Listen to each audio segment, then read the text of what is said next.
真宫和秀明结婚已经快13年了。真宫是个全职家庭主妇，但她做事总是粗心大意。她做饭总是买半成品，连熨衣服都是草草了事。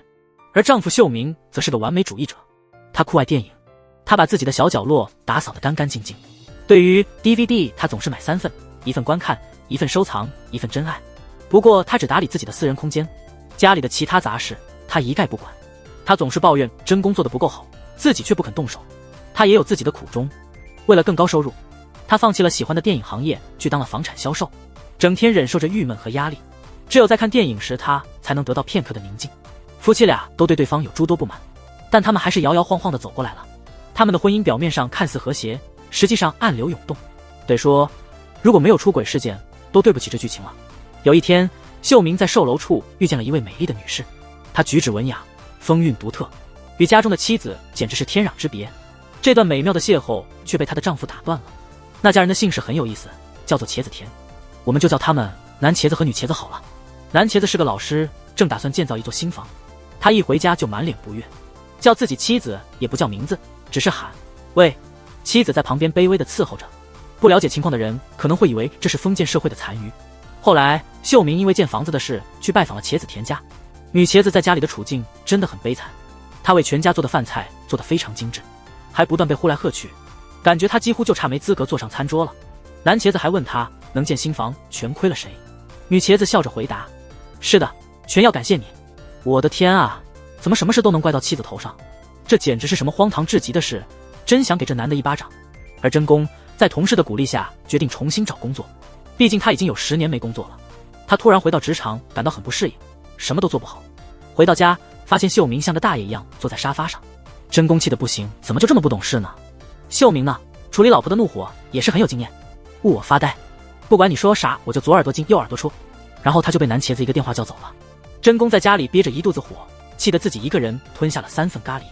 秀明被那个男生叫去 KTV 了，明明人家已经结婚了，还到处对年轻女孩子动手动脚。秀明觉得跟这种替别人出头的女生不值得。喝多了之后，秀明就开始絮絮叨叨，埋怨真宫不懂他。如果不是为了这个家，他怎么会愿意天天去巴结那些愚蠢的领导和客户？现在他甚至都不想回这个家了。后来秀明发现自己在那个男生的家里醒来，男主人已经睡了，留下他的女伴来照顾喝醉了的秀明。要我说，大哥你也真敢放心。四周一片漆黑，屋里只剩下他们2个。秀明连裤子都没穿，他问那女生，你幸福吗？女生回答说，我信的不是福，是茄子田。这场面就像干柴遇上了烈火，突然一阵脚步声把他吓了一大跳。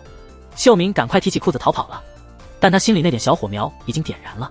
当然他和真宫的争吵并没有持续太久，是咖喱店的小哥提醒了他，让他明白真宫之所以生气是因为在工作上受了挫折，而他自己却没有去关心他。连女儿丽奈也告诉真宫，爸爸并不是什么都不管，很多你不记得的事都是他默默做的，只是他不爱说而已。2人最终和好了，决定要好好庆祝一下结婚纪念日。那天是月日，正好是个黑色星期五，这听起来就不太吉利，难道不出点什么岔子就对不起这一天了？果不其然，天突然下起了雨。秀明恰好在街上遇见了那个女生，他说自己没带伞。女生一脸无辜地说，你上次不是问我幸不幸福吗？我幸福是幸福，可我很寂寞。秀明一听这话，眼睛里立刻放光，他立刻调转车头直奔酒店。真宫在家里做着爱心满满的炸肉饼，而秀明什么都不顾了，已经和那个女生厮混在一起了。这家伙一旦精虫上脑，真是不得了，结婚纪念日还出轨，真是够狠的。毕竟秀明第一次干这种事，没有经验。回家后老婆说什么他都觉得是在追问这事，心虚的像个受惊的鸟。所以说嘛，干坏事心里有鬼，迟早会露馅的。第二天秀明特有眼力见，主动帮真宫晾衣服刷碗。到公司后，他和同事说了秀明的反常举动，同事说他这明显是做错事了，没准是出去乱搞了。真宫一听有道理啊，立刻上网搜了老公有外遇的明显迹象。网上说手机不离身就很可能是出了问题，结果今天秀明一回家就带着手机去洗澡了。真宫的小心眼儿马上就有反应了，不探究还不知道，一探究可把我吓一大跳。秀明手机里收到了一条满是爱心的信息，他洗完澡出来，我就追问他这是怎么回事。他说有同事忘带钱包，他中午就请人家吃了顿饭。这件事他倒是没说谎，他单位有一个小妹妹，我们就叫她黑妹吧。虽然她爱发点小脾气，但和秀明真的没什么。可真宫心里已经有了阴影，晚上睡觉的时候，秀明对真宫动手动脚，本来作为老夫老妻的我们性生活都没什么了，真宫反而感到挺激动。结果呢？我看你这个水平还想搞外遇呢，这也太明显了，太过分了吧！真宫今天在公司帮一个小妹妹处理了性骚扰的事，小妹妹为了表示感谢，就把另一个色老头客户推给了他。你们猜是谁？没错，就是南茄子。真宫所在的旅行社要负责南茄子学校的休学旅行，如今夫妻俩都要为南茄子服务了，只能伺候他了。行吧，你们也挺倒霉的。这天秀明提出要和真宫去逛街，要给他买新包，还请他吃海胆饭。已经好久没约会了，真宫一听开心极了。可等到了约定的时间，秀明接到了女茄子打来的电话，约他去咖啡馆。他脑子里立刻就想到了那些不正经的事，然后就放鸽子不去和老婆见面了，匆匆去了咖啡馆。结果发现自己想太多了，怎么这里还有其他人坐着？原来是南茄子要来和他商量改建计划的事，这下两头都没讨好。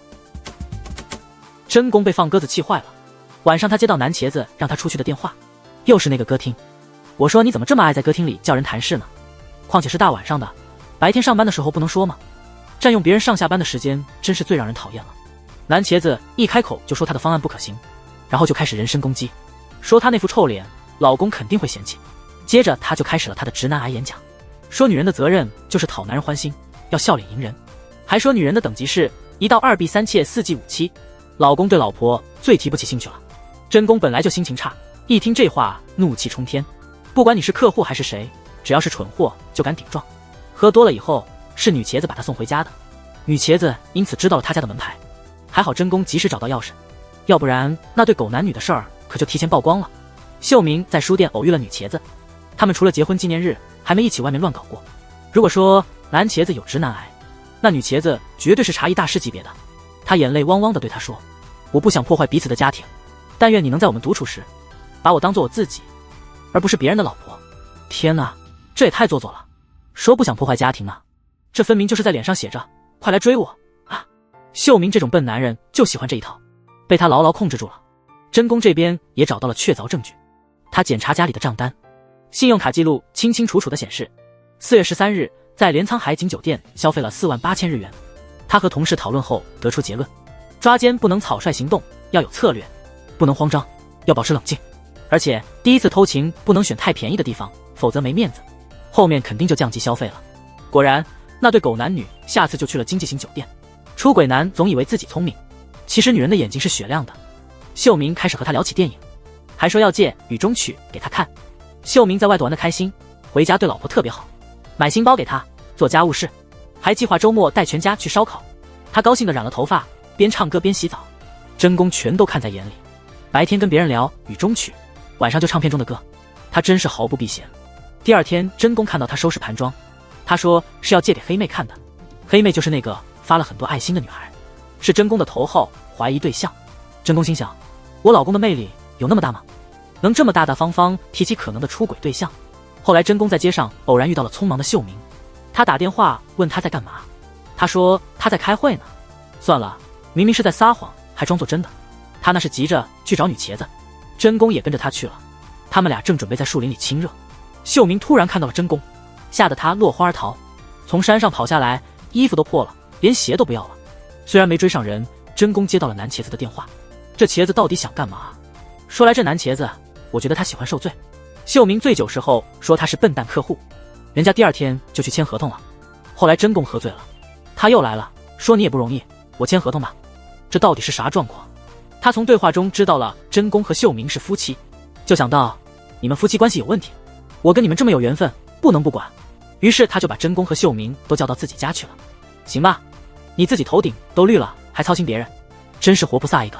然后他急忙挡在前面，你要是不挡，人家可能都没注意到，你这智商还是别想偷腥了。男茄子邀请他们带女儿周末来自己家玩，他们说周末有安排，要去烧烤。男茄子一听正合我意，不管别人愿意不愿意，非要凑一起去。那就去吧，这烧烤热闹着呢。真宫那边带的都是买的现成食品，女茄子这边可找到了表现自己的机会，连烧烤酱都是自己做的，就差自己养猪现杀了。茄子家的儿子，我们就叫他小茄子吧。真宫的女儿觉得他长得可爱，就跑去和他一起去钓鱼了。桌子上只剩下4个大人，气氛变得怪怪的。男茄子开口了，真宫喝多了，跟我说老公和年轻女下属有事。秀明，你怎么能这样？我猜这会儿每个人心里都在骂。真宫是个聪明人，他知道处理出轨不能头脑发热，得从心理上解决问题。他说出轨这事他可以理解，上下牙打架还能和好呢，不是吗？最重要的是我们还是一家人。秀明本来就心虚，听了这话内疚感顿时爆棚。但女茄子听了很不高兴，别忘了她是出了名的绿茶。大师，她一听马上就明白了真正的意图，如果不搞点事就对不起她的人设了。她主动采取行动，趁扔垃圾的空当，她吻了秀明，表明了自己的主权。然后她边洗碗边唱起了雨中曲的插曲。你要说秀明愣头愣脑的，洗澡时哼歌是她真情流露，但她不是，她这是故意的挑衅。真宫一清二楚，听到这首歌马上就明白了，之前的细节突然都串联起来了。晚上，真宫质问秀明，秀明一看事情败露，立即软了，连解释都没有。他马上道歉，并承诺要与外面的关系一刀两断。真宫看他这副样子，气得更加不行。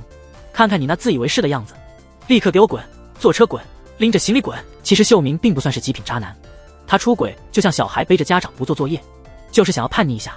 一旦被发现，他比谁都怂。下班回家，本以为会遇到暴风骤雨，结果真宫和女儿笑呵呵的，还对他笑脸相迎。这傻瓜还天真的以为事情就这么过去了。结果女儿一走，真宫立刻脸色一沉，他给秀明下了2个命令：一是从今晚开始你就睡沙发；二是必须对孩子保密，如果露馅，看我怎么收拾你。秀明第2天一大早就开始做所有家务，结果衣服晾得皱巴巴的，饭也煮糊了。真宫抱着胳膊坐着看他忙活，这个解气。你瞧瞧，这就是报应。不是经常嫌弃老婆家务做得不好吗？自己做做就知道了。晚上，秀明接到了女茄子的电话，真宫看到，哼，真是胆大包天，让我接，有什么话当面说清楚。秀明没说分手，而是约了第2天见面谈。真宫就一路尾随他，发现他们换了见面地点。女茄子把他叫到了他们第1次开房的那个豪华酒店，就是那个价格高的吓人的。看看这绿茶的手段，真是高明，用那些美好的回忆来勾引你。到了那里，不用多说什么，环境自然会让你陷入回忆。他还准备了一大堆吃的。尽管秀明犹豫不决，但最终还是下定决心说了分手。他为了避嫌，在公司请辞了茄子田家的项目，由黑妹接手。秀明去和男茄子解释缘由，女茄子一看秀明真要跟他划清界限，又开始了新一轮作妖。秀明特别喜欢吃炸肉饼，结婚周年纪念那天，真宫在家里做了，他做了很多炸肉饼送到真宫工作的地方，还让人带话，让秀明和丽奈带他问好。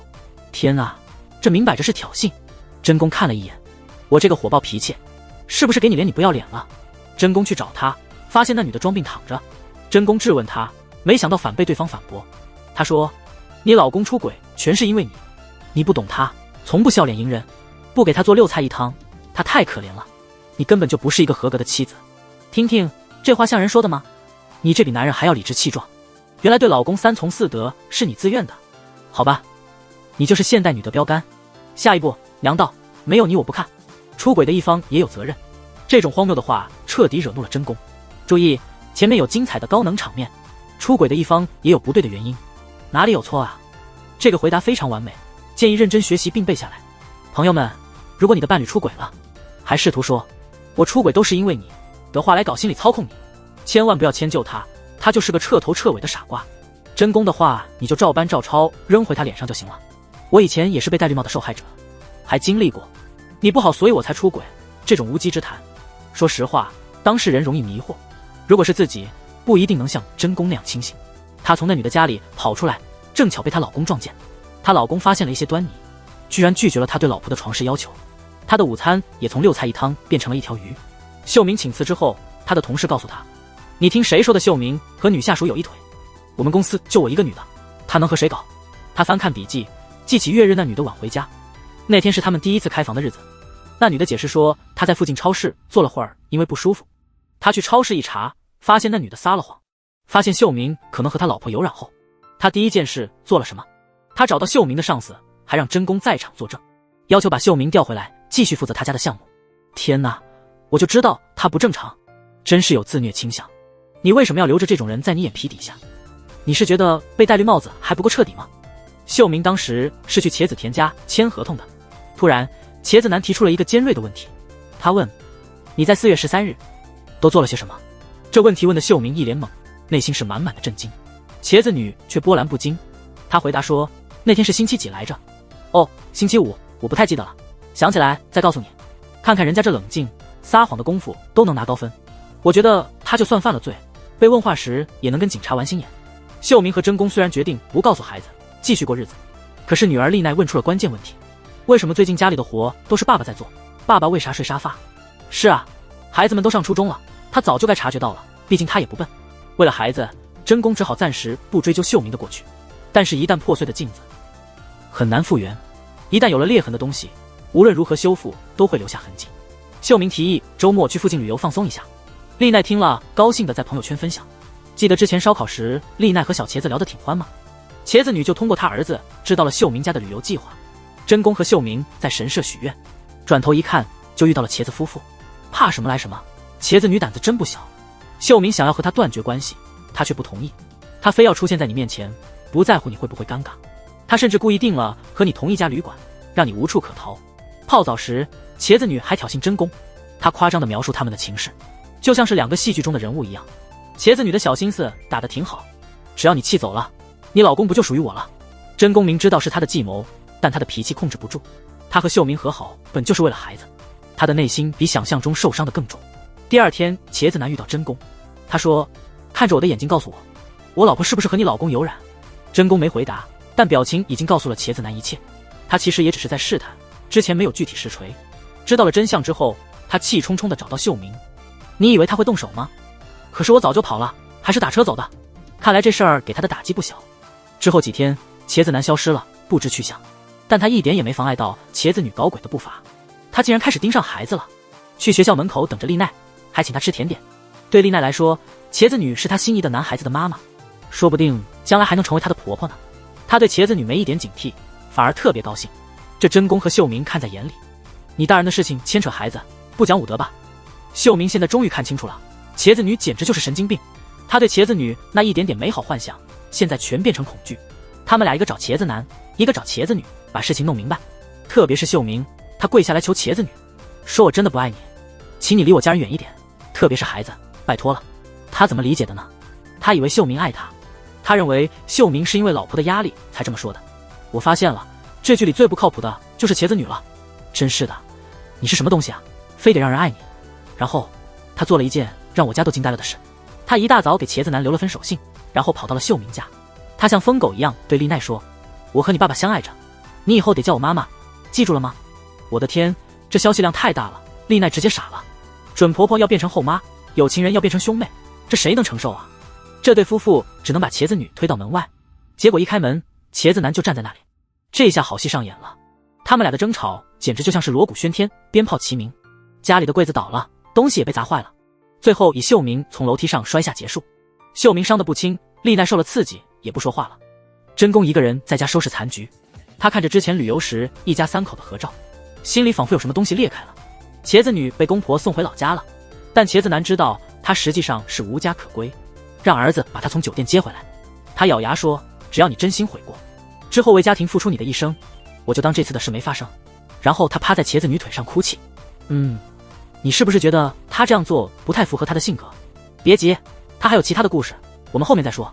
茄子女说：你为我做的一切我都记得，但我真的喜欢秀明，我不爱你，我们离婚吧。秀明出院回家后，夫妻俩终于面对面认真谈了谈。秀明说他为了挣钱养家，做着不喜欢的工作，觉得生活很无聊，他把所有错都怪在真宫身上，最终走上了歧途。他现在明白了，原来是自己太过懦弱，一直在逃避现实。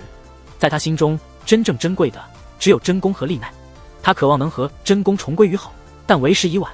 他确实对真宫不忠，也伤害了丽奈。就像破碎的镜子，即使贴上厚厚的胶带，裂痕仍然存在。真宫告诉他，他比想象中更爱他。现在他再也无法自欺欺人，提出了离婚。一旦做出了决定，心里竟然出奇的畅快。他四处寻找攻略，向朋友求助。他迅速而高效地准备了一份交接清单。秀明却完全相反，他脑海中只有一个念头：我不想离婚。无奈之下，他上网查找，如果出轨后妻子要求离婚该怎么办。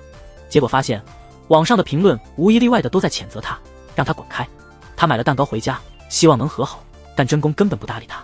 之前茄子女在丽奈面前发疯，现在丽奈也开始无视秀明。真宫通知他，房子和孩子都归他，而他需要支付抚养费。他还是不死心的问：你真的决定要和我离婚吗？真宫的回答肯定，表示他已经决定了。真宫的决心坚定，就算百头大象也无法拉回。秀明将最后一线希望寄托在女儿身上，但女儿连最基本的面子都不给。女儿直言，出轨的爸爸根本不值得尊敬。好吧，他彻底成了女性的公敌。即使在签署离婚申请表时，他还想挣扎一下。他说这种事不能轻易就交上去。真宫回应说好，那我们一起去办理，正好明确界限。秀明心里叫苦，他不是这个意思，但最终他还是被迫离家出走。茄子田家的茄子女拿出了离婚申请表，作为顽固的直男茄子男自然不可能同意，他担心茄子女会逃跑，于是他将所有存折都放进包里随身携带。谁知道茄子女早已在厨房留有一手，她藏有备用存折，趁家人不注意，她悄悄逃跑了。那么她逃到哪里去了呢？她竟然找到了秀明新租的公寓。她像粘人的口香糖一样，无论你去哪里她都能跟上。她的侦查能力浪费了，不去当特工可惜。她坚持要和秀明在一起，并强调感情的终结不是秀明一个人说了算的。秀明感到彻底绝望，妻子坚决要离婚，而他又摆脱不了一个缠人的烂桃花，让他离开无效，他还笑眯眯地说还会回来。他不由得想，他是回旋镖还是灰太狼啊？终于到了真宫和秀明去提交离婚申请的日子。秀明拖延着时间不想前进，他邀请真宫吃海鲜，绕远路走以前约会的地方。真宫不耐烦了，说别再拖延了。秀明还说就最后一次了。接着他带着真宫去了海边，那是秀明向真宫求婚的地方。他在沙滩上堆了个罗马假日里的动物造型，把戒指藏在了里面。结果一波大浪来了，两人只好在沙滩上费劲找戒指。年的婚姻一幕幕浮现在眼前，婚姻的起点和终点竟然都在这里。真宫对秀明多年来的照顾表示感谢，尽管结局如此，他不后悔与秀明的婚姻。离婚后的秀明很伤心，喝醉了有女同事黑妹送他回家，他抱着黑妹还喊着真宫的名字。巧合的是，这时茄子女来访了。虽然我们知道她是自来的，她一来就以妻子的身份发话，这让黑妹很生气，还以为秀明情深呢，没想到你这么快就有新欢了，那你们就好好的一对狗男女吧。茄子女的演技真是高，她让周围的人都以为她和秀明在一起，秀明也没法子。几天后她又来了，大雨中全身湿透，秀明看她那么可怜，不忍心把她赶出去，他进门后就偷了备用钥匙，然后自然的脱了衣服，这就是他的计策，故意淋雨就为了脱衣服。他告诉秀明自己找到了工作，会全力支持他。秀明说不用，茄子女就说那他走了。秀明奇怪他为什么走得这么痛快，还有点舍不得，这就是所谓的欲擒故纵。他一边撑伞一边唱歌，为自己的计划而窃喜。在这期间有个小插曲，丽奈的朋友把家里的事传播开，全校的人都知道了，丽奈的自尊心受了很大的打击，她开始厌学。秀明心细还是有用武之地的，秀明通过丽奈朋友圈的互动发现了问题，他巧妙地帮丽奈解决了矛盾。尽管他们已经离婚，但三人的关系稍有缓和。真宫甚至亲自去看望秀明，他把秀明叔叔寄来的桃子送给了他。不巧的是，茄子女发现了真宫，她迅速抄近道，用备用钥匙进了秀明的家。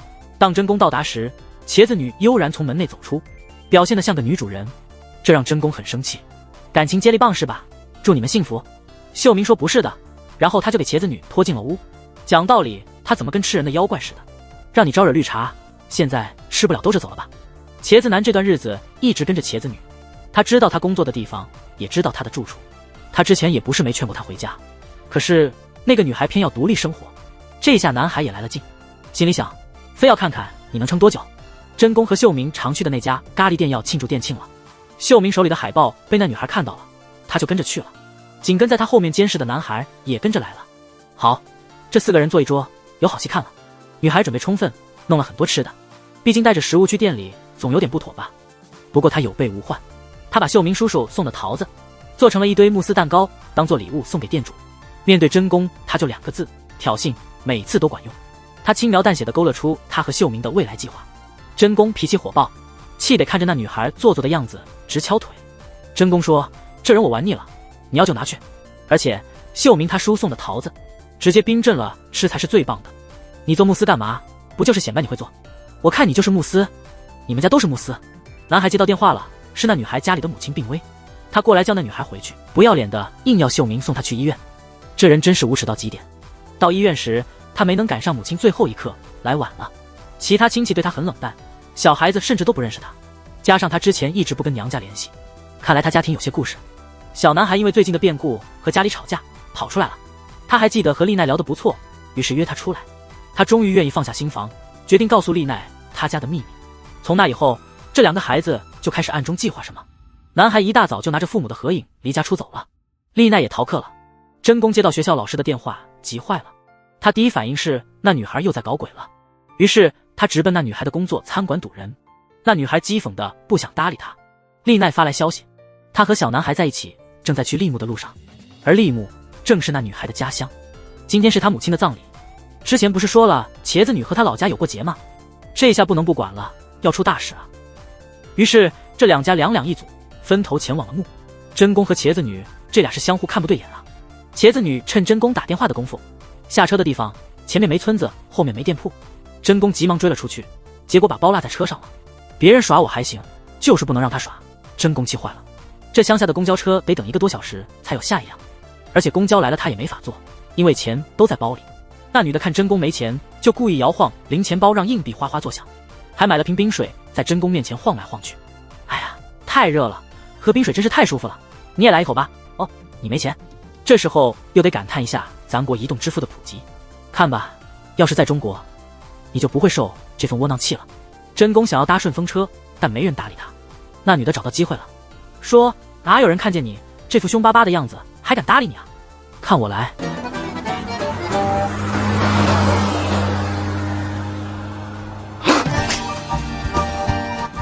好尴尬，但打脸也挺开心的。小茄子和丽奈到了葬礼的门口，这家人谁也不认识小茄子，他看到有人靠近，就带着丽奈跑开了。真宫跟茄子女和两个孩子擦肩而过，茄子女的姐姐一看到他，就好像看到了臭狗屎一样，说你怎么现在就来了？不是叫你晚上再来吗？一听说他是来找儿子的，撕起来了，撕起来！我早就想揍他了。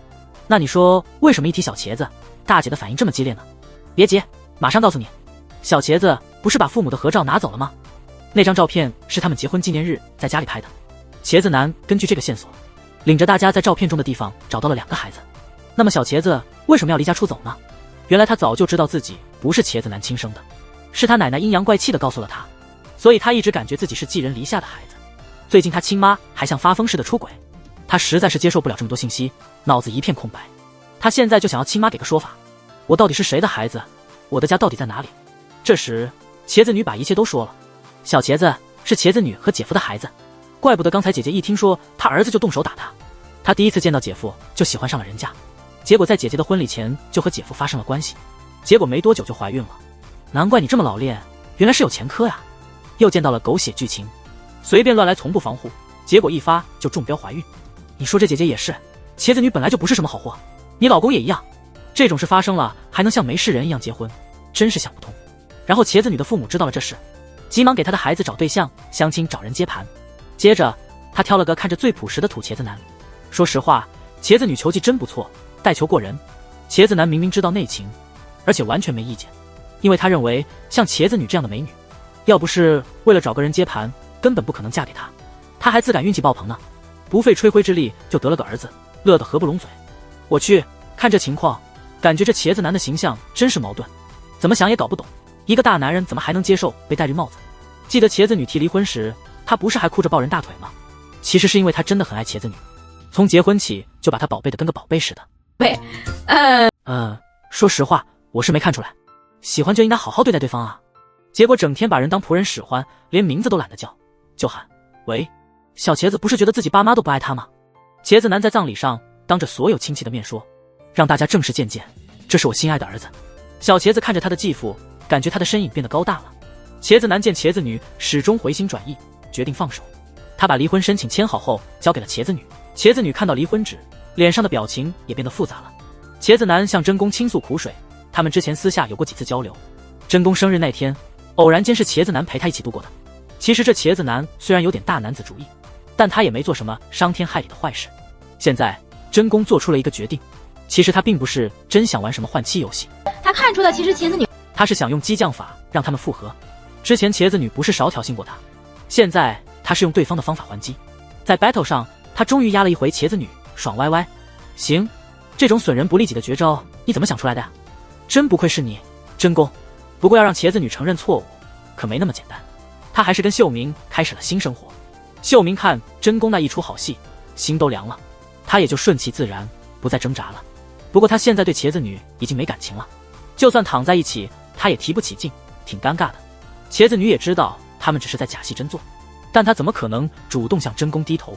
他每天给秀明送饭照顾他，但实际上他心里也挺别扭。秀明也是。真宫和茄子男去海边烧烤，故意让他看到。他看着他们像一家四口一样，脸色越发难看。真宫看在眼里，知道茄子女已经完全上当了。离婚协议交付的日子到了，真宫带着茄子男找到茄子女和秀明，把话说清楚了。这4个人一起进了电梯，你猜怎样？电梯出故障了。这种情节是不是有点老套？